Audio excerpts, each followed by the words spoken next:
we're good. As long as it doesn't move, we're good. So,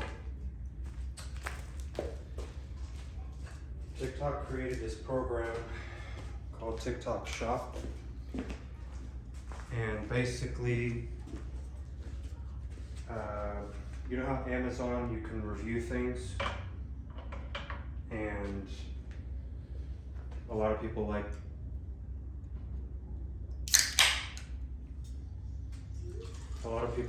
looking at reviews before they buy something, right? We're all like that. Well, imagine reviews, but it's all video. So it's called it's basically an affiliate program. So on TikTok, if we buy a tripod, which is like $20, and it's pretty cool. It can do that. It can also be a selfie stick or a handheld where you could do this. But if we buy that and we actually use it and we like it and then we promote it and we get 20,000 views on that video and it sells 1,000 units and we make $1 per unit, that's another source of income. So there's a lot of opportunity with the marketing thing that we're working on right here. So.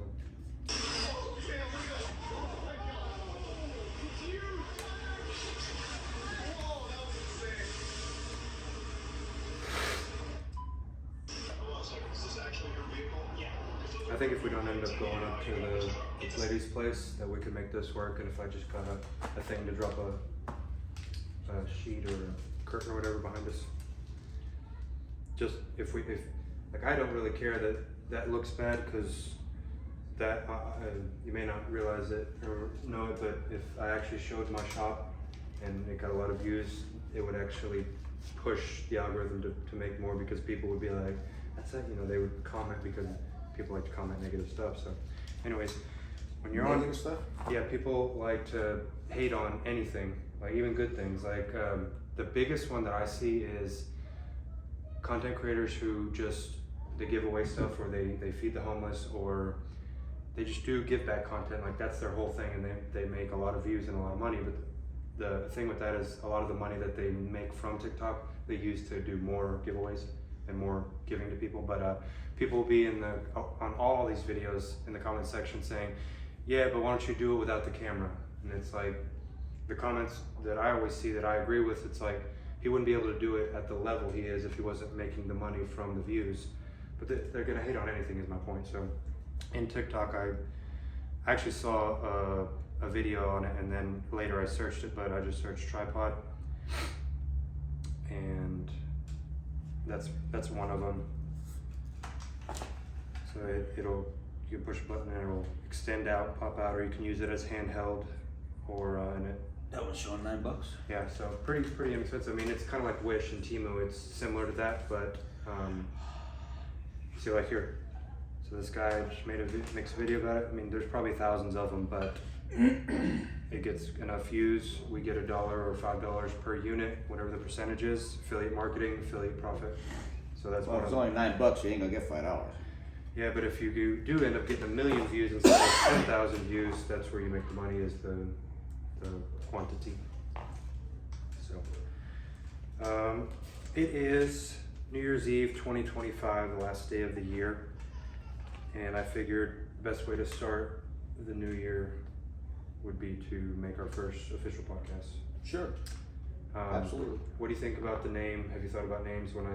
The reason I came up with the Bad Podcast, Business and Auto Detailing, was the catchiness of, if you call yourself, like, if it's self-humiliation, like I'm willing to look funny or whatever. So business and auto detailing, you're predominantly business as an overall generality.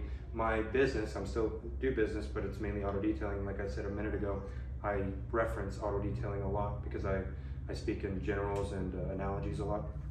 But and then I said I'm leaning towards, but I'm open to anything, because if it's going to be our podcast, the Business and Auto Detailing Podcast, the Bad Podcast, or the Bad Project. And if you remember, I said project because our intention is to help other individuals start businesses and make extra money. So it could go either way. I'm really not too worried about it.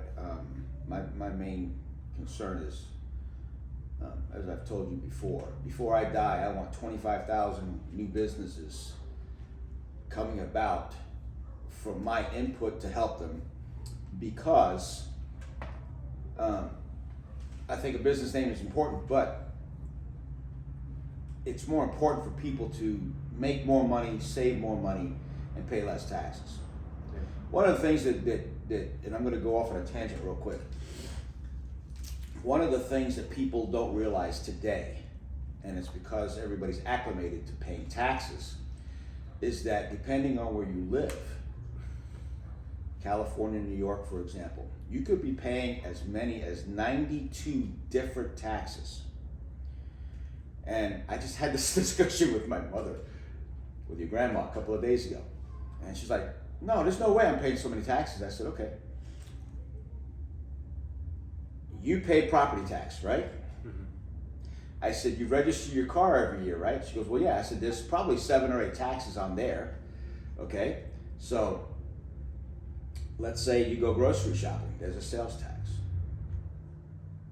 You have an income tax for the state of New York, the federal government. So now you're up to 11. You pay a utility bill. Your electric bill has anywhere, and New York probably has 4 or 5 or 6 different taxes. So you go from 11 to 16. Your water, your cable bill, your telephone bill, they all have the same taxes as your electric bill. So you got 15 more taxes right there, and you're up to over 26 taxes already. I remember you telling me that even fees are Fees, the U.S. Supreme taxes. Court has deemed that anytime a government entity, doesn't matter if it's municipality, a city, a county, a state, if they charge you a fee or a surcharge, it is a tax. Mm-hmm. So anyway, I got my mother up to 40 taxes, and she says, stop, I don't want to hear no more. And I said, You often talk about this side of taxes. Have you ever thought about or considered what is an acceptable amount of tax, or are you just pro zero tax? Or look, I think, my opinion, we all have to give something for a few things. Number one, we got to have a fire department, we got to have a police department, we got to have the EMTs. Mm-hmm. That's not free. But at the same time, all these government agencies are stealing money from us, and when we ask for accountability, their answer is, I don't know where the money went. For example, the city of Nocona, where you live, okay? If you ever go to one of their monthly meetings, they want to raise the taxes. Well, I went to one, and the first thing out of my mouth was, what'd you guys do with the money you stole for the last 80 years? We didn't steal it. Yeah, you did, because apparently you didn't do what you were supposed to do with it, like fix the roads, put up street lights, fix the traffic control devices, which, by the way, ain't yours. you think the only way to fix it is to hard prison time or death for if you're given an allotment of money and you're in charge of it and you lose it and it does the things that you said were going to get done didn't get done, it's basically fraud. Is the only way to prevent that is you either get hard prison time or death? Like, is it that? When you have government officials knowingly committing corruption, and corruption could be a number of things. When they steal your money, knowing damn well they're stealing your money, okay? They're supposed to be the echelon of our people, okay? They're supposed to be the best of the best. Well, if they do that, how do you stop future generations from doing it? Putting them in jail? Nah. Look what happened to U.S. Senator from New Jersey, Mendoza, okay? No relation. They found so many gold bars in his closet, so much money in undeclared cash in his closet. He didn't know how it got there. The Justice Department proved how he got the money. They should have charged him with treason because he was acting on behalf of other governments. That's treason. He should have been executed. They gave him 11 years in prison. Now, he's probably going to die before the 11 years are up. But how do you stop the corruption? Putting people in jail doesn't seem to work. Because the fear of going to jail is not there for all the other politicians. So is it even worth it to a lot of people want to fight the matrix and want to fight the system. Is it better to just play the game, figure out your way to make some money, and maybe when you have a little bit of money and power, like promote different mindset, different ideas in the government? The thing is that if you want to not pay, just to pick one subject of the group, if you want to pay no tax or less tax, you have to figure out, which I've done, you have to figure out how the politicians are paying zero income tax. I will tell you, in 1912, when they decided to screw the Americans with an income tax, they changed a lot of the laws so that the businesses get and reap the most benefits from tax write-offs. Okay?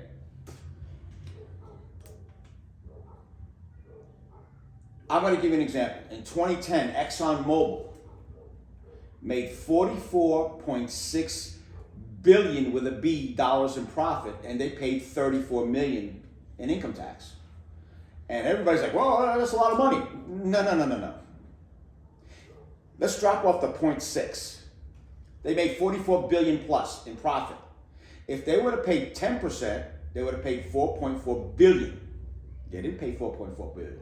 If they would have paid 1% in income tax, it would have been 440 million with an M. They paid not even 1/10 of 1%, because 1/10 of 1% would have been 44 million. They paid 34 million. Why is that? Because the tax structure in this country is made for business, about business, and only for business. The top taxpayers in this country pay 50% to 80% of the income taxes, and yet they are only the top 5% of the earners. In other words, they make several $100,000 to $1 million a year. Mm-hmm. When they figure out how not to pay the tax, and then instead of going from 4 trillion a year, they're going up to 5-6 trillion a year, they go down to 2 trillion a year in income taxes, the government's going to have a problem because they're going to have no money. And eventually, you got to stop printing money, because the banks are going to say, hey, you're 40 trillion in the hole. When are we going to get ours?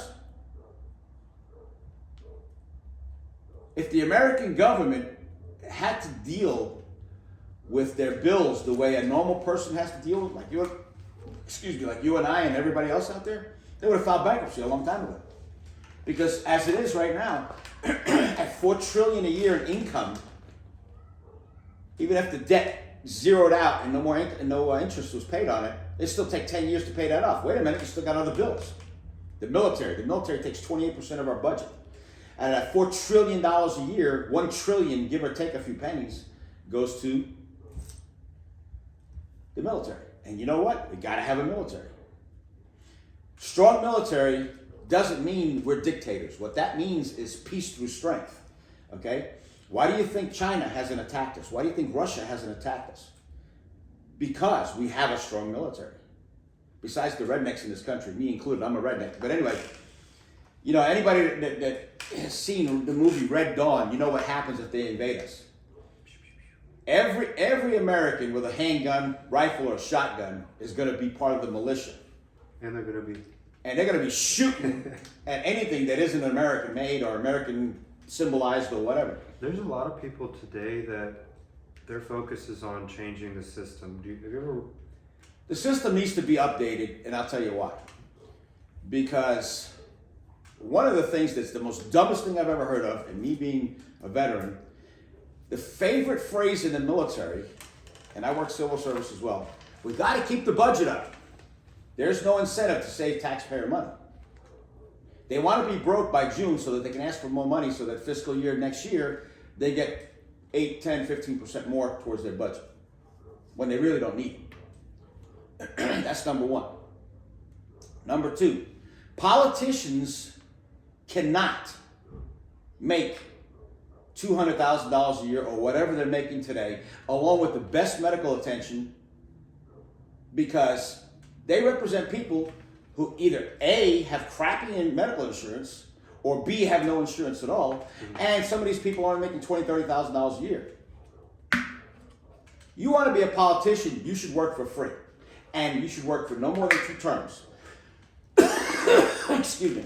Now, the reason I say that is because the politicians during President Roosevelt's administration of the 30s and 40s, they limited him to 3 tours or three presidencies. And yet you have lifetime politicians. You got some politicians like Joe Biden. He was a senator for 35 plus years. No. Have you ever heard the reasoning why there's term limits on the presidency and not senators and governors? The reason I believe is because President Roosevelt on his 3rd term became the most powerful leader in the world at the time. Was he very well liked as well? Or no? Well, there was some feeling that there was going to be a war coming. And he was not a bad president. I mean, he did come up with Social Security, which is in and of itself a Ponzi scheme. The money you're taking in today from the workers is paying the people who are retired. That's a Ponzi scheme. But anyway, he was a liar and a cheat. I mean, the guy was almost a paraplegic. I mean, he had big problem walking. And he hid that from the rest of the government as well as the people that voted him into office. No, that person is supposed to be the most trusted out of everybody in this country, and it didn't work out that way. Now, would I have voted for him? I don't know. Before my time, I don't know that much about his political views, but if you're not going to limit the Senate and the Congress, then you need to remove that block from the presidency because it's not fair. The people of this country voted Donald Trump in twice, and it would have been a second time, in my opinion, if the Democrats wouldn't have committed voter fraud. And they did commit voter fraud, and it's being proven now. Now, this country had an immediate reaction to Joe bite me, and I call him bite me because he should bite everybody's ass. But anyway, he circumvented everything that Trump did. If you remember, well, you probably don't remember this, but the election day of 2020, I got gas for 75 cents a gallon, 74.9 a gallon. I got diesel for 79 cents a gallon, 78.9. Joe gets into office, we wound up paying $4.79 a gallon over here. For what reason? Was no shortage in fuel. He made the shortage. He shut off the pipelines. Okay? That man is not an American. He's a communist. He's a criminal. This country deserves the best. And if Donald Trump is the best, by God, he needs to get a 3rd term. At the same time, if people like Donald Trump run for office, the Congress's job is not to try and get him fired or impeach him or whatever because they don't like him. Okay? A lot of people don't like somebody. Is that a reason to go and try and destroy their life? No. We put up with Obama. We put up with the Clintonistas. We put up with Joe Biden. Guess what? Now it's your turn to put up with Donald Trump. Either help him or get the hell out of the way. And I'm going to tell you right now, you need somebody who's a businessman to run this country. Why? The United States government is the biggest company in the world. Not country, company. That might be the best reason for as many individuals as they can pull off to become a business. Well, let's go. We got off a little bit off subject here, but I think that if more people had a business, and we could be talking just a paper business. I mean, if they convert all of their assets or most of their assets for business purposes, and they could write that off, just the tax savings alone would be worth it. For example, you have a computer, you have a monitor, aka your TV screen, you have a car, etc., etc. all of your electronics that you use, including your washer and dryer, can be used as a tax write-off because, for example, you have to have clean clothes to do a presentation, which means the shirt that you're wearing, the button-up shirt, and the trousers, the pants that you're wearing have to be washed, ironed, so on and so forth. That means your iron's a tax write-off, your ironing board's a tax write-off, your washer, your dryer, your cell phone, if you have a house phone, those two items are write-offs. Your computer, and if you use your TV screen, your monitor, your smart TV as a monitor, that's a tax write-off. Then the square footage of the house that you use for your home-based business and so on and so forth. Those luxuries as a business are not available to people who are hardworking, patriotic American citizens. Those people go to work 5-6 days a week, work 40 to 80 hours a week, and they can't write off anything. But do you have to be above the standard deduction to be able to write off anything? Well, as far as business goes, you can itemize. I haven't done the car thing in a long time, but for example, it used to be standard deduction for a farm truck, because we have a farm. I think it was $5,750. But if you used it more than that, in other words, you had more gas, more wear and tear, tires, brakes, tune up, blah, blah, blah, blah, and you would, let's say you had 11,000, then what you do is you put the standard deduction for the automobile to the side, excuse me, to the side, and then you itemize that. This way you can get the full advantage of the 11,000, whatever you got. So when I used that term just now, I meant whenever we do our taxes, we make underneath the standard deduction, but it's all automated through the... Okay, you're talking about the 1040 long form where you're going to write off you, your wife, and your kids. Yeah. That, if you're an LLC, you're going to combine through a schedule, an appropriate schedule, C or S or F or whatever. There's a spot on the front page of the 1040 where you're going to write that information in. And if you lost money on paper, you're going to write it in as a negative. Your gross income is going to be listed, but there's not going to be a plus because that's understood as being a positive. So as you're going down and you're adding and subtracting, adding and subtracting, by the time you get to where your gross income is, if your negative number as a business exceeds your positive number of personal income along with business income, you owe nothing to begin with. But here's the thing, you don't stop there.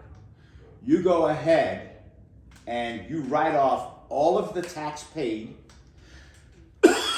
excuse me, all of the taxes paid for your car registration, so on and so forth. It's not much, but here's where you're going to win.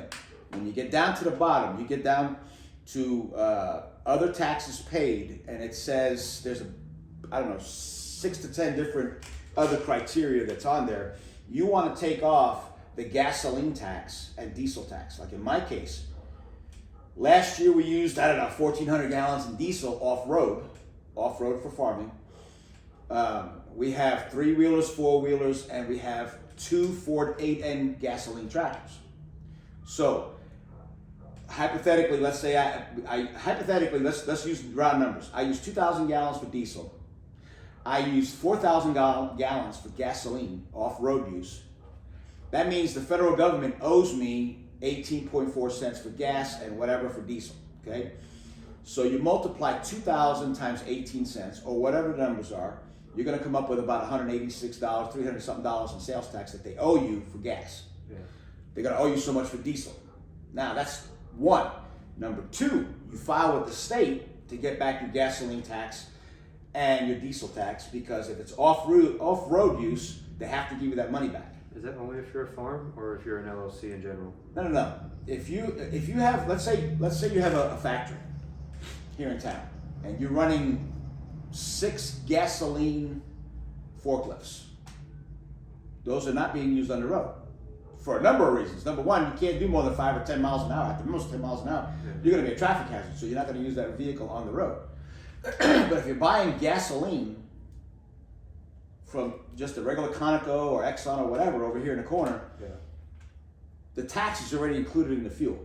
And now we're kind of getting into if you have a certain business that you can actually legitimately write off your personal car, which is a gray area, but well, you can write off your personal car, but you can't get the gas tax back on your personal car because even if you're using it for business, it's on the blacktop, on the road.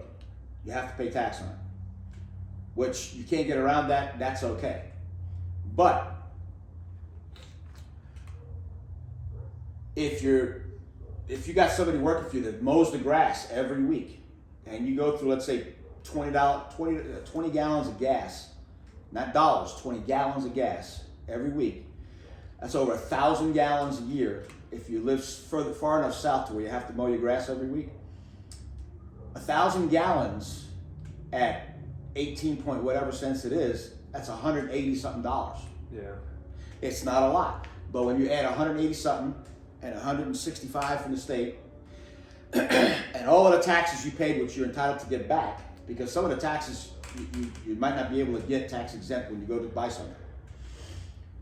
You file for your sales tax with the state, and you justify it with your receipts and that you're running a business. Usually your tax accountant's going to do this, so you might get another $500 to $1,000 back. Well, if you're getting $1,000 plus another $350 for fuel taxes, it's $1,300. Now you're adding money together. Or rolling it over to the next year. No, there's no rolling over. They have to. By law, they have to pay. The state statute says they have to pay. Federal statute says they have to pay. All right. So a minute ago, when I asked about the standard deduction, where I was heading with that is, at what income level for the people out there that, because you usually speak about people who are making probably north of 50, 60,000 a year. Whenever I think about the people that are watching, I'm thinking people that are making 20, 30, 40,000. At what? I know it's not an exact number. At what level is it a good idea to get an LLC and start a business that you can write things off, or do you need to be making? It doesn't matter how much money you're making because you put together an LLC which is owned by the trust. I'm saying, what if they don't have, what is it, $300 for an LLC? How much is a trust? How much is a lawyer? I'm saying, like, if you wanted to start off at the local level, let's say we're gonna at the lowest level as doing business, sole proprietorship, right? proprietor, Doing yeah. business as sole proprietorship. How much is either of those? That's like $24 to So register your business in the courthouse. That is This doable. I know it is doable, but understand something. You and your personal assets are at risk.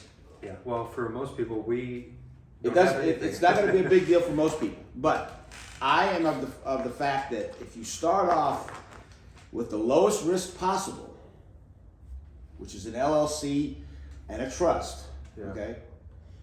Yes, it's going to cost you more than $24.